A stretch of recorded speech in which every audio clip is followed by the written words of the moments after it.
नमस्कार मित्रों, स्वागत है आपका स्टडी आईक्यू में। आज हम लोग एक बहुत ही दिलचस्प चर्चा करने वाले हैं। इंडिया और पाकिस्तान की बात होने वाली है। हम जानते हैं कि पिछले कुछ महीनों से, इनफैक्ट पिछले 6-7 महीनों से इंडिया और पाकिस्तान के बीच जो रिलेशन है धीरे धीरे इंप्रूव होने के आसार जरूर दिखाई दे रहे हैं। तो आज हम लोग यहाँ पे एक व्यापक विश्लेषण करेंगे कि क्यों इंडिया और पाकिस्तान के बीच ये रिकॉन्सिलिएशन की बातें हो रही है। एक काफी इंटरेस्टिंग आर्टिकल आया था प्रोजेक्ट सिंडिकेट में, इंडिया लुक्स वेस्ट। अब ये आपको ध्यान देना है, लुक्स वेस्ट मतलब not towards waste Asia but towards Pakistan.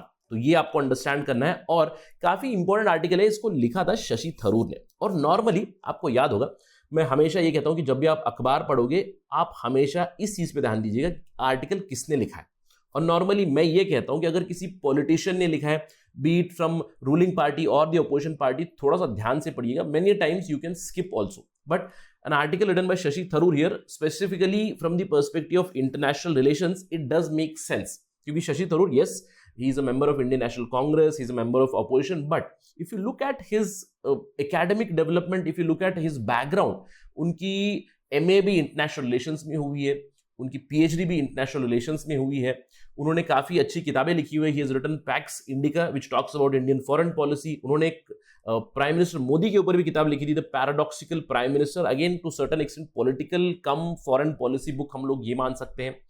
ये सर्व कर चुके हैं as assistant and under secretary at United Nations. 2006 में तो सेक्रेटरी जनरल के इलेक्शन के लिए भी खड़े हुए थे, यानी कि सेक्रेटरी जनरल इलेक्शन के लिए इन्होंने अपनी हैट थ्रो की थी in the ring, although he could not become secretary general, but nonetheless his ideas, his views, they do become important from international relations perspective। तो इसीलिए हम लोग यहाँ पे चर्चा करेंगे क्या कह रहे हैं शशि थरूर भी at the end of the discussion. चलिए शुरू करते हैं डिस्कशन।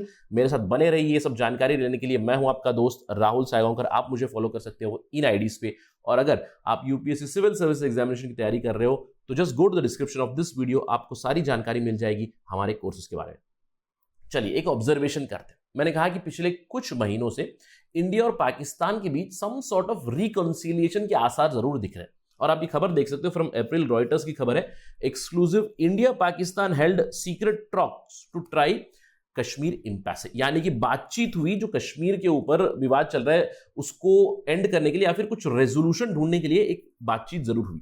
और अगर आप इसके ऊपर ध्यान दोगे तो किसने इसको ब्रोकर किया था? सूत्रों के अनुसार यूएई, यूनाइटेड अरब एमिरेट्स, इस मीटिंग को ब्रोकर की थी जहां पे इंडिया और पाकिस्तान के ऑफिशियल्स ने मीट किया था। इनफैक्ट बैक चैनल डिप्लोमेसी तो पिछले साल मैं कह सकता हूं कि पिछले साल नवंबर-दिसंबर से ही चल रही है बिटवीन एनएसए, इंडिया के अजीत दोवल है, पाकिस्तान की तरफ से उनके रिप्रेजेंटेटिव थे Moeed Yusuf, he has become the NSA recently in मे।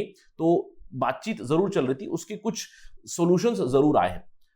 अब सवाल ये उठता है कि इंडिया और पाकिस्तान के बीच रेटोरिक हमेशा बहुत ही विट्रियोलिक रहा, यानी कि काफी तीखे स्टेटमेंट्स निकलते हैं, एक दूसरे की काफी आलोचना करते हैं। लेकिन कुछ महीनों से हम लोग ये बात कर सकते हैं कि India is taking conciliatory stance towards Pakistan. अब कॉन्सिलिएटरी, इसका एग्जैक्ट हिंदी वर्जन तो मैं आपको बता नहीं सकता, बट कॉन्सिलिएटरी मतलब मैं ये नहीं कहूंगा कि दोस्ती हो रही है, बट कहीं ना कहीं एक शुरुआत जरूर हो चुकी है दोनों के रिलेशंस नॉर्मलाइज या फिर मेल मिलाप होने की। अभी शुरुआती दौर में ये नहीं कह सकते दोस्ती बढ़ेगी या नहीं, लेकिन अभी फिलहाल लड़ाई की तो बातें नहीं हो रही है। Some sort of conciliation is surely happening. अब सवाल ये उठता है, ये क्यों हो रहा है? अब यहां पे क्या केवल इंडिया इसके लिए रिस्पॉन्सिबल है? नहीं, देखिए जब भी ताली बजती है तो ताली बजने के लिए दोनों हाथ जरूरी, यानी कि इंडिया और पाकिस्तान दोनों की तरफ से कॉन्सिलिएटरी अप्रोच शुरू हुआ है। लेकिन हम लोग यहाँ पे इंडियन पर्सपेक्टिव से जरूर बात करेंगे क्यों ये हो रहा है। सबसे पहला रीजन है कोविड-19। देखिए कोविड-19 की जो महामारी आई है वो किसी देश को देखकर देश स्पेसिफिक नहीं है, यानी कि पूरे विश्व में इसका इंपैक्ट हो चुका है। साउथ एशिया में भीषण इंपैक्ट हो चुका है। India Pakistan are no exceptions. आप यहां पे देख सकते हो द इकोनॉमिक इंपैक्ट ऑफ कोविड-19 on South Asia is very very huge. It is not just connected to the health care challenges but it pervades into other domains also. तो India में हम लोगों ने देखा कि भीषण सेकेंड वेव थी, पाकिस्तान भी जूझ रहा था कोविड-19 से, इनफैक्ट कंप्लीट साउथ एशिया। अगर आप बात कीजिए श्रीलंका की, बांग्लादेश की, म्यांमार की, यू टॉक अबाउट नेपाल, हर जगह पे second wave has been very very severe. तो इसके चलते अगर हम लोग इकोनॉमिक रिकवरी चाहते हैं तो कहीं ना कहीं ये जरूर एक चीज बनती है कि हम थिंग्स नॉर्मलाइज करें, कि we can not be very very aggressive. तो कोविड-19 is one of the reasons for sure. इसके अलावा दूसरे रीजन की हम लोग बात करें तो अग्रेसिव चाइना एक बहुत बड़ा रीजन रहेगा। आप यहां पे देख सकते हो कि Chinese post corona virus aggression is reshaping Asia and somehow it has reshaped the India Pakistan relations also to some extent.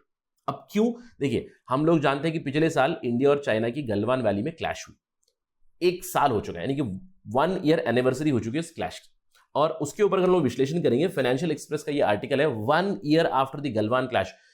Lieutenant general Prakash Katoch कहते हैं 1 year after the Chinese aggression in eastern Ladakh in May June 2020 the ground situation is hardly encouraging. India has lost strategic advantage by vacating the Kailash range in the northern bank of Pangong lake. जो finger 1 to 8 की बात करते हैं, वहां पे China has somehow gained strategic advantage. So अभी भी 1 साल के बाद भी वहां पे फोर्सेस हैं, राइट? तो चाइना की अग्रेशन अभी भी बरकरार है। यानी कि नदर्न फ्रंटियर में अगर हम लोग इंडिया की बात करें, देखिए नदर्न फ्रंटियर में आपको चाइना मिलेगा और वेस्टर्न फ्रंटियर में आपको पाकिस्तान मिलेगा। और इन दोनों की एक्सिस तो है ही है। हम जानते हैं कि सीपीईसी गुजर रही है through the Pakistan occupied Kashmir. We do know about the all weather friendship of China and Pakistan. So if China is becoming very very aggressive on this side, it becomes imperative कि हम लोग दूसरे फ्रंट पे एटलीस्ट थोड़ी सी शांति बरकरार रखें, राइट? एक तो रीजन ये भी है, कोविड-19 and China. The next reason is what is happening in Afghanistan, क्योंकि इस साल की शुरुआत से स्पेशली जनवरी 2021 के बाद जब से जो बाइडेन की सरकार आई है, सब लोगों की नजर थी कि बाइडेन क्या करेंगे अफगानिस्तान को लेकर। क्योंकि बाइडेन से पहले डोनाल्ड ट्रंप थे। डोनाल्ड ट्रंप ने पिछले साल मार्च 2020 में दोहा अग्रीमेंट साइन किया था, तालिबान के साथ एक अग्रीमेंट साइन किया था कि इस साल मई तक यूएस ट्रूप्स निकल जाएंगे, राइट? इसके अलावा एक और बहुत बड़ा रीजन है, जो चीजें हो रही है अफगानिस्तान में भी, इसका भी एक बहुत बड़ा फैक्टर बनता है क्यों इंडिया और पाकिस्तान के बीच कॉन्सिलिएशन चल रही है। इसके ऊपर देखिए, अगर हम लोग बात करें क्या हो रहा है अफगानिस्तान में, स्पेशली पूरे विश्व की नजर थी अफगानिस्तान की क्या पॉलिसी रहेगी जो बाइडेन की सरकार की, क्योंकि जनवरी 2021 में जो बाइडेन एडमिनिस्ट्रेशन स्टार्टेड। अब उससे पहले डोनाल्ड ट्रंप थे यूनाइटेड स्टेट्स के प्रेसिडेंट। डोनाल्ड ट्रंप ने मार्च 2020 में दोहा अग्रीमेंट साइन किया था यूएस और तालिबान के बीच, जिसमें उन्होंने कहा था कि हम मई 2021 तक यूनाइटेड स्टेट्स के पूरे ट्रूप्स वापस लेंगे अफगानिस्तान से। तो इसके ऊपर क्या बाइडेन इस पर्टिकुलर प्रॉमिस को जो ट्रंप ने किया था उसको फुलफिल करेंगे या नहीं, इस पे सबकी नजर थी। इवेंचुअली जो बाइडेन की एडमिनिस्ट्रेशन ने कहा मई 2021 नहीं, वी विल लीव इन सितंबर 2021, राइट? 9/11/2021 को हम लोग एग्जिट कर जाएंगे। और अगर हम लोग अभी की प्रोग्रेस की बात करें तो बहुत हद तक यूनाइटेड स्टेट्स के ट्रूप निकल चुके हैं बाहर। अब सवाल ये उठता है, what after the United states exit? एक अंदेशा हम लोग ये भी लगा सकते हैं क्यों इंडिया पाकिस्तान के बीच एक राप्रोचमेंट हो रहा है, क्योंकि देखिए यूएस अगर बाहर चला जाएगा तो अफगानिस्तान में अगर शांति बरकरार रखनी है तो एक मेजर प्लेयर पाकिस्तान जरूर बन जाएगा। तो कहीं ना कहीं पाकिस्तान को एक बड़ा रोल प्ले करना पड़ेगा अफगानिस्तान में। तो इसीलिए that conciliation can be seen, right? यानी कि अगर यूनाइटेड स्टेट्स विड्रॉ कर जाएगा अफगानिस्तान से, दूसरे प्लेयर्स को यहां पे कंट्रीब्यूट करना पड़ेगा। और कहीं ना कहीं India is already a player through investment, but Pakistan would be a bigger player in terms of the ground work. तो इसीलिए थोड़ा सा रिकॉन्सिलिएशन जरूर हो रहा है इंडिया और पाकिस्तान के बीच with respect to Afghanistan also. इसके अलावा हम लोग बात कर सकते हैं इन जनरल, मैंने आपको कहा कि बैक चैनल डिप्लोमेसी हो रही थी इंडिया और पाकिस्तान के बीच।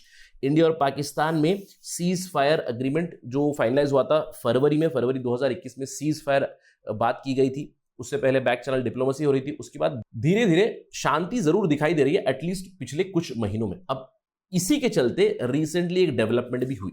रिसेंटली क्या डेवलपमेंट हुई? Prime minister Modi met with Jammu and Kashmir leaders. अब बहुत से एस्पिरेंट्स, बहुत से व्यूअर्स यहां पे आर्ग्यू कर सकते हैं कि सर जम्मू एंड कश्मीर के मुद्दे में, ये तो आंतरिक मुद्दा है हमारा, इसमें पाकिस्तान का क्या लेना देना है? देखिए, अगर आप political science and international relations के स्टूडेंट है तो you will realize that Jammu and Kashmir का मुद्दा, yes we say that it is internal matter, लेकिन कहीं ना कहीं इसको पाकिस्तान ने एक बायलैटरल इशू बनाकर रखा है पिछले 70 सालों से।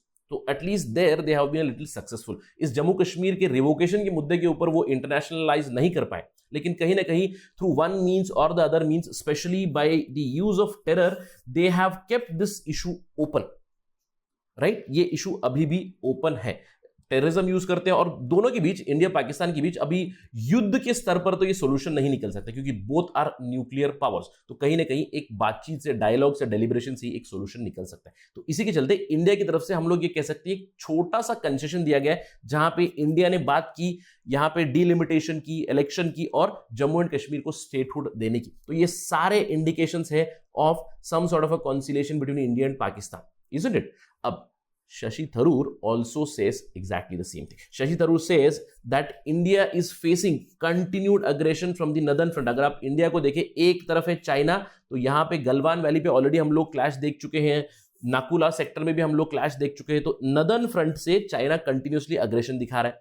अफगानिस्तान से यूनाइटेड स्टेट्स अभी वापस जा रहा है। तो इसीलिए इंडिया और पाकिस्तान के बीच कहीं ना कहीं एक कॉन्सिलेशन जरूर आ रहा है, और शशि थरूर इसको प्रूडेंट भी मानते हैं, that it is a very very prudent step from Indian government, that they are trying to improve the relations on the western flank. Although he also concludes saying that right now there are too many unknowns, यानी कि इतने ज्यादा variables है अगर आप इस great game को देखें जो वेस्टर्न साइड में चल रहा है। एक तो इंडिया चाइना डायनेमिक्स पड़े हुए, दूसरी तरफ इंडिया पाकिस्तान डायनेमिक्स है, और सबसे बड़ी डायनामिक है आपको अफगानिस्तान की, जहां से यूनाइटेड स्टेट्स अभी निकल रहा है। तो इतने ज्यादा अननोन्स है यहां पे कि कोई यहां पे ये नहीं कह सकता कि मैं विक्टोरियस हूं या कोई और विक्टोरियस है। लेकिन even an opposition leader accepts that India appears to be making right moves when it comes to some sort of rapprochement with Pakistan. तो ये आने वाला समय ही बताएगा कि whether this would be a successful policy or not.